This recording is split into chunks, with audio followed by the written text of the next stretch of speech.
Time now for Focus. Today we're heading to Northern Ireland. In last week's Assembly elections, the usual parties finished in the usual order. The Democratic Unionist Party, or DUP, came first, Sinn Féin second. But the gap between them has narrowed, the DUP having supported Brexit when the province as a whole was against.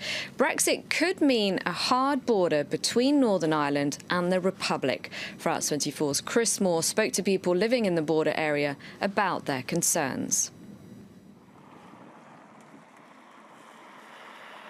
Pip the dog goes on a brief excursion to the Republic of Ireland and returns to the United Kingdom just as easily. This dog, he had no licence to cross the border, so he'll have to go to jail now. He's an illegal immigrant. We're now going to have to get a pass for our dogs to go from north to south. How crazy is that? Farmer and campaigner John Sheridan has lived all his life where Northern Ireland meets the Republic. He remembers the height of the Troubles, a time of checkpoints, customs controls and violence.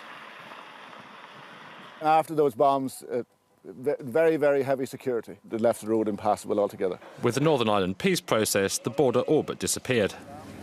It works very well. In fact, it works 100%.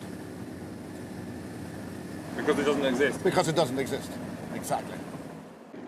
But now, in the wake of the UK's vote to leave the EU, communities here are worried about a hard border re-emerging. John's fears go further than that.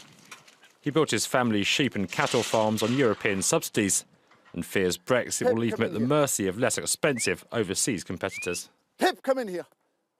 Britain always had, historically, they had a cheap food policy, and that's what they will do again. And there is no way that they will ever look after their own agriculture over and above that, especially for somebody out here in the north of Ireland who they don't really care about. A few kilometres away, the twin villages of Belcoo in the north and Blackline in the Republic. Here, miles become kilometres, pounds become euros. But life depends on cross-border activity. Almost 40% of Northern Ireland's exports go south, while the UK is the #1 destination for goods from the Republic. And the fear here is of a return to tariffs and restrictions. It will be determined at a European level what kind of border we have. And if you're not part of the European Union, you cannot expect to have the rights and privileges of being a member of that organisation. So therefore, there's going to have to be some sort of a border. As the UK opted to leave the EU, 56% of voters in Northern Ireland chose to remain. The capital, Belfast, is just 60 kilometres from the Republic. But for Brexit voters in this pub in a Protestant neighbourhood, the border is a long way away. Brexit is good for Northern Ireland because that will stop the influx of immigrants and leave Northern Ireland to rule itself as part of the United Kingdom. There's too much money being spent and put into other countries whenever we really need money put into our own country. The EU referendum divided Northern Ireland's Protestants, and for some here, there's a fear Brexit could wake the ghosts of the past. I wanted to remain in Europe, so Brexit doesn't. I think the country's going to come to a shambles. For starters, I was in the army for 26 years and I know what it was like. If we're going to go back to them days, it's going to be awful here. Around 3,500 lives were lost in the 3 decades of sectarian conflict that ended in the 1990s. But the scars remain visible across Belfast. Kilometres of wall separate Protestant and Catholic neighbourhoods. Murals attest to the depth of feeling. And the city's littered with emotive locations, like the Divis Tower on Falls Road. The British Army then took over control as a military base on top of Divis Tower from August 1969 until July 2005. Robert McClenaghan's a former IRA bomb maker who spent 12 years in jail. These days, the card-carrying Sinn Féin member organises tours of his neighbourhood to raise awareness of the past. How do you feel when you walk through here? Well, at the moment, I feel okay. It used to be a time of great danger because there was a possibility of being assassinated or being killed just because of your religion, because you've stepped from one community into another community thankfully and hopefully those days are over. Northern Ireland's Catholics voted overwhelmingly to remain in the EU. Many fear Brexit will mark a return to the bad old days on the border. The reality is no one knows for sure, but if a hard Brexit happens and we end up with a hard border, there's a possibility of the reintroduction of armed British soldiers to patrol what is a 300-mile border. Few people here talk of the re-emergence of large-scale violence, but the tensions over Brexit prove that the past in Northern Ireland is never far away. Joining me now from London is Ian Begg. He's a professorial research fellow at LSE's European Institute. Hello, thank you very much indeed for your time. I'd like to start off by talking about the power-sharing talks led once again by the DUP and Sinn Féin. They've got 3 weeks, I understand, to reach a deal. Do you think that's going to be enough time? I think they will probably achieve it, but there is the fallback position of direct rule from London if they don't manage it. The stumbling block appears to be that the nationalist side, the Catholic side, is very unhappy with the proposed First Minister because she's implicated in a scandal over an entirely unrelated project which has to do with climate change.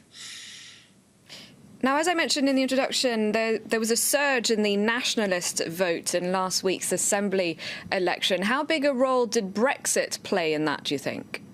I don't think it played much role at all. There may be some in Northern Ireland, especially on the Protestant side, who will be unhappy with what appears to be the strong vote in favour of Brexit for the Unionist parties. But I think that's a second-order thing because, let's face it, Northern Ireland is always very particular in the politics, and the scandal to do with the First Minister probably dominates the Brexit debate in this. Now, Sinn Féin wants Northern Ireland to be given a special status in the EU once Brexit has happened. Any idea what Brussels would make of this?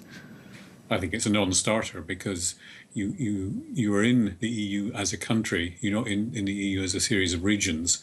And the idea that you can have a separate arrangement for one part of the United Kingdom, which also applies to Scotland, isn't really going to work. I doubt it would be accepted either by the UK or by Brussels.